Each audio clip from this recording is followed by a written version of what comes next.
So ayan guys, magandang buhay sa inyong lahat. For today's topic, kung paano tayo magpunla ng buto ng pechay. Are you ready? A few moments later. So ayan na nga guys, wag na natin patagalin yung ating pag-uusapan. Paano nga ba magpunla ng pechay sa mga hindi pa nakakaalam at sa hindi pa nakaka-experience na magpunla ng pechay? Ganyan lang kasimple. Mag-prepare lang kayo ng paso, lagyan niyo ng lupa, of course, at syempre make it sure guys na yung lupa na yan ay matabang lupa, loam soil ika nga. So pag nailagay nyo na yung buto, yan tatakpan nyo guys. Didiligan nyo muna. Mas maganda na basain nyo muna yung lupa para madali siyang tumubo. Yan. Takpan nyo guys ng plastic sa mga gustong mag-garden dyan, no? Sa bahay. Maglagay ng pechay sa paso. Yan. After 3 days lang guys. Ayan na guys yung itsura. Mayroon ng mga tumubo. Of course, hindi siya sabay-sabay tumubo, no? Ayan, ipinukos natin ng bahagya yung ating camera at marami na yung tumubo. Yan. So, ganun lang guys kabilis o kadali ang pagpunla ng pechay. So, siyempre kapag nakapagpunla na po tayo, kailangan nakaprepare na rin po yung ating paglilipatan ng ating punla. So, ayan na guys, yung ating mga paso, at kung mapapansin po ninyo, yung paso natin ay yung pinagtanggalan ng latex na pintura, no? Ng primer na pintura, at napakatibay niyan guys ng pinaglagyan ng pintura. At kung patagalan lang tsaka itong mga nabili natin paso, for sure hindi tatagal itong mga paso na ito kung ikukumpara dyan sa mga nalagyan ng pintura. So ayun na guys, kung nakikita ninyo, ang lupa ay na-prepare na natin 3 days before mag-transfer tayo ng pechay. So kaya kung mapapasin ninyo, medyo dry po yung lupa, pero sa ibabaw lang po yan. Pero pagka tinusok mo yan, yung ilalim niya ay basa pa rin. So ganyan guys, transfer na tayo ng mga lupa na yan guys. Para mataba yung lupa, ang ginamit namin dyan guys is yung organic lang na proseso ng pataba. So, yung mga nabubulok na basura, no? Halimbawa yung mga pinagtanggalan ng pinagbalatan ng mga prutas, ng halimbawa ng mga gulay, pwede mo yan guys pagpira-pirasuhin o pinuhin, tadtadin, no?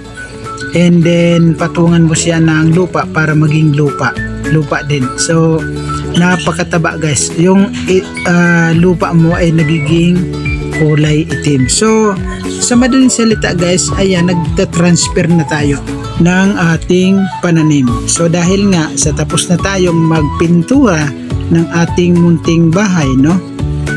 Yan guys ay nakapintura na, kaya yung mga pinaglagyan ng pintura, kung itatapon natin ay sayang naman. Kaya ginawa na lang natin na paso para mapakinabangan pa. So ayan na nga guys, kung mapapansin natin, sa pagta-transfer ng halaman, napakaselan po i-transfer ng pechay kasi madali siyang masira, madali siyang mabali. O ayan guys, kung nakikita ninyo yung mga pinunla natin, no, siksik na, di ba? So pang alis stress din guys, no, yung paghahalaman. So take note guys, sa pagta-transfer, medyo kaunting ingat kasi madali nga siyang masira o madaling mabali yung pechay. Kaya medyo ingatan natin guys yung paglagay doon sa mga hole o sa mga butas na ating pong ginawa. So guys, kung mapapansin po ninyo, 5 piraso ng pechay yung inilagay natin sa isang paso. Pero siksikan yan guys kung tutuusin. Kaya ko lang ginawang ganyan dahil marami po yung punla at yung aking lalagyan ay kulang, no? Kaya ang gagawin ko, 5 puno sa isang paso. Pero kapag pwede na siyang gulayin, ay tatanggalin na natin yung iba para yung matira kahit 1 o 2 puno na lang para may buwelo sila madali silang lumaki. So ayan guys, nakikita natin marami pang tira. At yung lupa, kung mapasin ninyo guys, ay kulay itim na guys yung ating lupa. Kaya tiyak na tiyak tayong napakataba ang magiging resulta ng ating tanim na ito. So guys, kung gusto nyo ring dagdagan ng fertilizer, pwede naman. Pwede kayong mag-abono ng triple 14 na complete. Pwede rin naman kayong mag-abono ng urea. So nasa sa inyo na yan guys kung gusto nyo pang dagdagan ng pataba.